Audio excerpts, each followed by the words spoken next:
Operation of the internal combustion engine, or ICE. The internal combustion engine converts the combustion energy of the fuel inside the engine into mechanical energy. One type of internal combustion engine is the reciprocating piston engine. The vast majority of vehicles are powered by a 4-stroke reciprocating engine.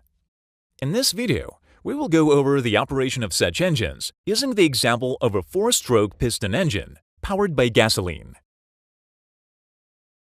We can now see the crank mechanism and the valve timing mechanism. The former is propelled by the energy released during fuel combustion and converts such energy into rotational, mechanical energy. The valve timing mechanism is needed to open the inlet and exhaust valves.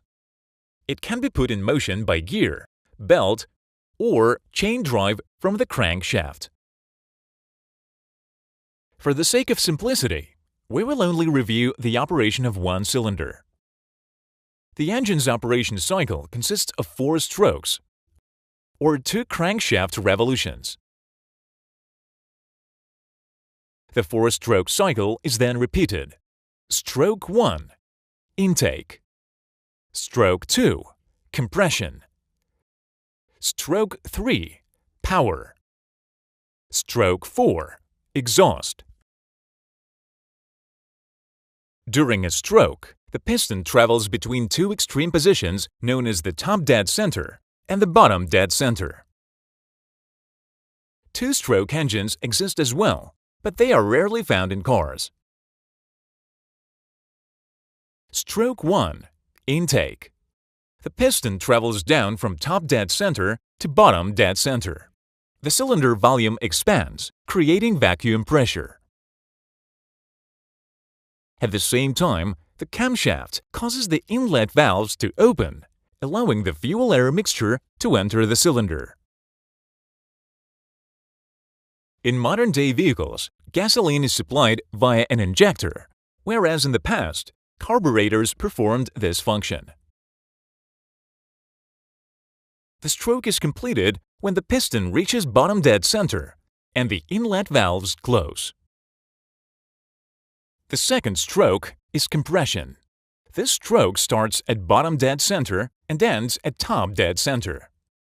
All valves are closed.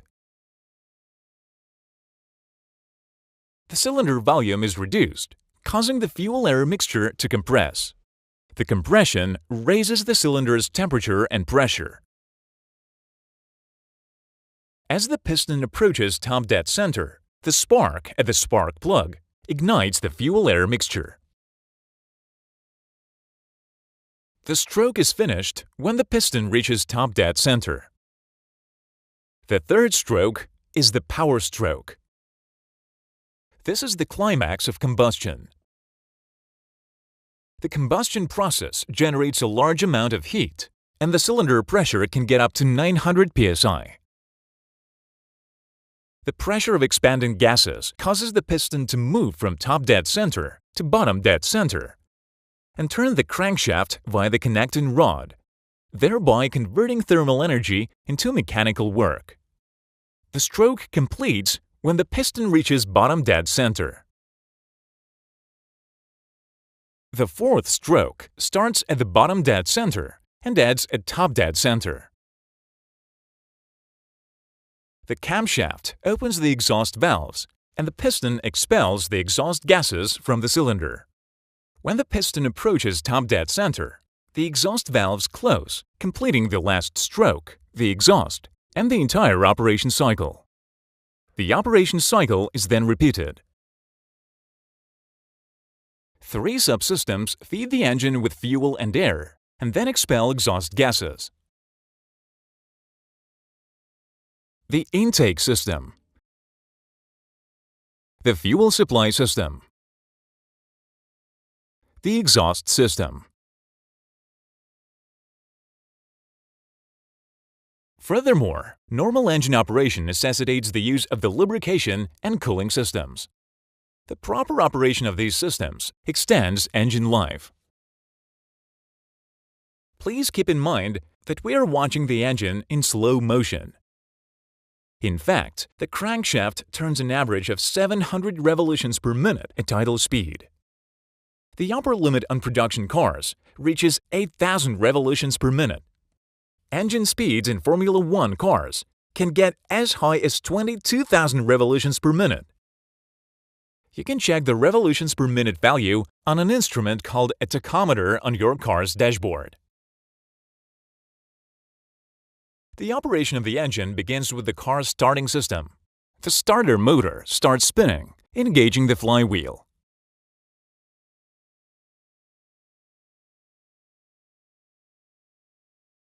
The flywheel then stores the energy from the power stroke to use it until the next power stroke. The strokes alternate in different engine cylinders in a certain sequence. This is known as the engine firing order and is required for more stable engine operation. The firing order for this engine is 1, 3, 4, 2. It means that the power stroke occurs in the first cylinder, then the third, fourth, and finally the second cylinder. The sequence is then repeated. Please note that gasoline engines are spark ignition engines, since it is the ignition system, namely the spark plug, that ignites the fuel-air mixture. The primary goal of this system is to ignite the fuel-air mixture on time.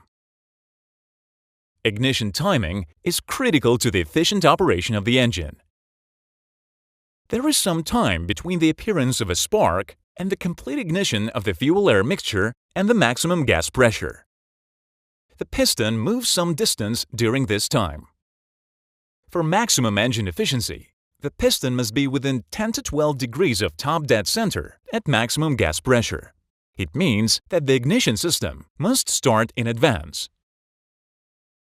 The moment at which the spark plug fires is called the ignition advanced angle. The optimal ignition advanced angle is determined by crankshaft speed.